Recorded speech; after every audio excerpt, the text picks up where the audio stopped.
Hello everyone, welcome to my channel Learning Maths with Shelly.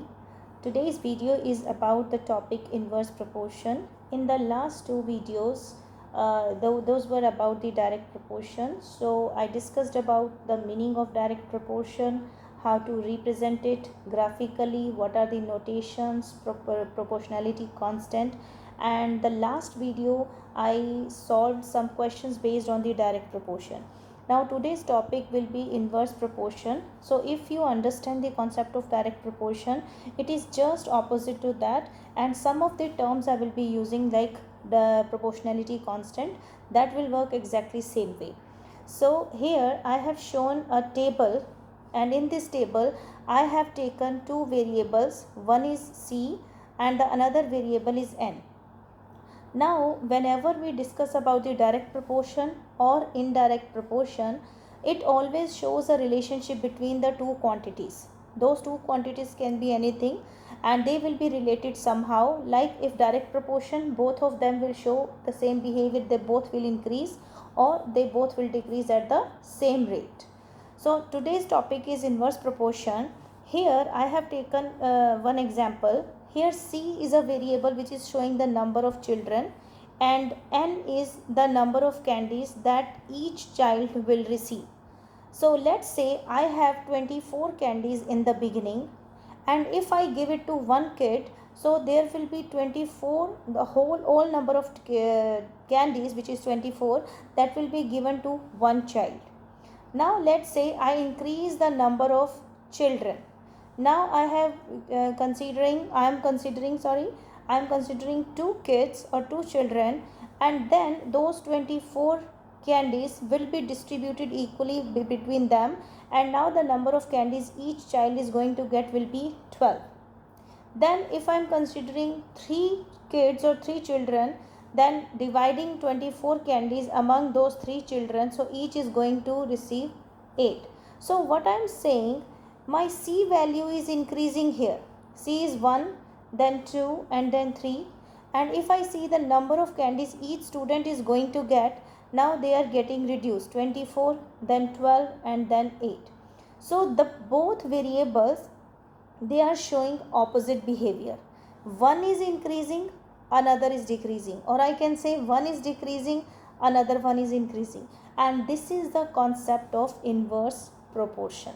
So the first thing is, whenever an exam question comes, let's say it is not given there that it is a direct proportion or indirect proportion, so you have to identify by yourself how the two quantities are showing the behavior. Are they both increasing at the same time, or they are decreasing, or they are showing opposite behavior?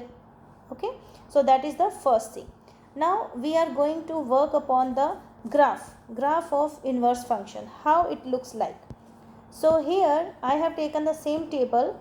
So N is showing the number of candies. Sorry, here it will be, I just make a change here. So this is gonna be N. Let me make it N here, and this is be C. So what I am doing, I am increasing the number of children like 1, 2, 3, and number of candies each student is going to get, they are getting reduced. Like when there was one kid, I was having 24 candies, that child was having 24 candies. Then number of kids were 2, each child is going to get 2 candies, so this is 1 point. And when the number of kids are 3, then those 3 kids, each of them is going to have 6 candies. So this is the behavior. If I join these points, it is going to be a curve, and that curve I can show this way. Okay, so now for example I have this thing. So this is a behavior. So in general, whenever there is an inverse proportion, it shows a behavior like this way. This is the inverse proportion. One quantity is increasing and another is decreasing. And in direct proportion, it was like a straight line, and which was supposed to pass through the origin. So this was the basic concept of what is it called, inverse proportion. Now when I say C is inversely proportional to N, so we write it this way. C is inversely proportional to N, means it is 1 over N we will write. Proportionality sign will remain same. When I say directly proportion, I will be writing C proportional to n. This is the way. But when it is C is inversely proportional, so proportional, and I will write 1 over n.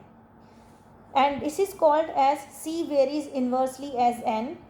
Now when I have to remove this sign of proportionality, and I have to form a rule which will connect C and n, so I will be writing C is equals to K divided by n. This is the way. K will be in the numerator only, K will not be in the denominator, but n will be in the denominator because C is inversely proportional to n. Now there can be a question like C is inversely proportional to square of P. So I will be writing like this. C is inversely proportional means 1 over square of P, so P square. And when I will be removing this sign of proportionality, so it will be K over P square. So these are the basic terms. Now let's try some of the questions based on the same. So the first question here is, T is inversely proportional to n when T is 30, n is equal to 5. In every question, you will be seeing either direct proportion or indirect proportion. You will be given a set of values or one table. Some of the values will be given so that you can relate the two quantities. When I say we are relating two quantities means we are finding an equation which will connect them, or we are finding the rule. So here it is said in the first line, T is inversely proportional to n. So that means T is inversely proportional to n is this thing. Then second step will be removing the sign of proportionality. So T is equals to K over n, and you will write here that K is the constant of proportionality. Okay. After that we have to find the values. Now when you have to find the values, like what is this K? For that we have given that T is 30, n is 5. So T is equals to 30, n is equals to 5. So from here, if I have to find K, I will do cross multiplication. So K will be equals to 150. Now for those students who have difficulty in solving such kind of equations, how to find K and how to make X as a subject of the formula and those kind of stuff, so they can refer to my videos on the solving linear equations. There are parts of it and I think you will get it very easily. So now I got K value as 150. So my formula which is going to connect T and n will be T is equals to 150 divided by n. This is the first part, A. Second part is, what is the value of T when n is 10? So we just need to substitute n equal to 10 in your question. So from here I will be getting T is equals to 15. So this is the value of T when n is 10. This is the answer for B part. Then we have a third question as well, which is saying what is the value of n when T is 25. So T is 25. I am going to substitute that value in the first equation which I found, which is connecting T and n. So 25 is equal to K, which is 150 divided by n. Now the question is how to connect them.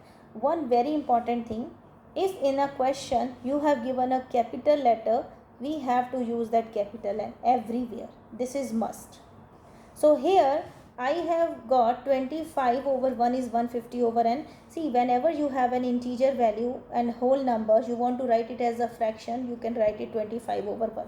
Now you can multiply these two, cross multiply. So 25n will be equals to 150 and n will be equals to 150 divided by 25, which is gonna be 6. So this completes your question. Let's try one more question. I will be solving a lot of questions, but in this video, in this particular video, I will be focusing on 2 or 3 questions only, and then a little bit more complicated questions will be solved in the next video of the inverse proportion. Now this is another question. Again it is written, we have given a table of values here. So x and y, and this is said y is proportional, inversely proportional to x. So y is inversely proportional to x means this thing. First thing is I have to remove the sign of this proportionality. So I will be writing it k over x. Make sure you don't write this k in the denominator. Make it like this way. It is the simple way. Now we have to complete the table. That means I have to find these missing values. But to find these missing values, I need to know how y and x are related. what is the value of k. So to find that value, if you see in your table, one set of values is given for x and y. So I will substitute that y is 10 and k is 8. Cross multiply, it will give me k as 80. So as I got k as 80, so I can write my equation which is connecting y and x as y is equals to 80 divided by x. This is my first thing which I need to know. Now they have said here x is 16. We have to complete the table. So missing values we have to find out. X is 16. What will be y? So y is equals to 80 over x, which is 80 over 16. Therefore this will be 5. So y is equals to 5. So I can write here y is equals to 5. And then what is x when y is 20? So 20 is equals to 80 divided by x.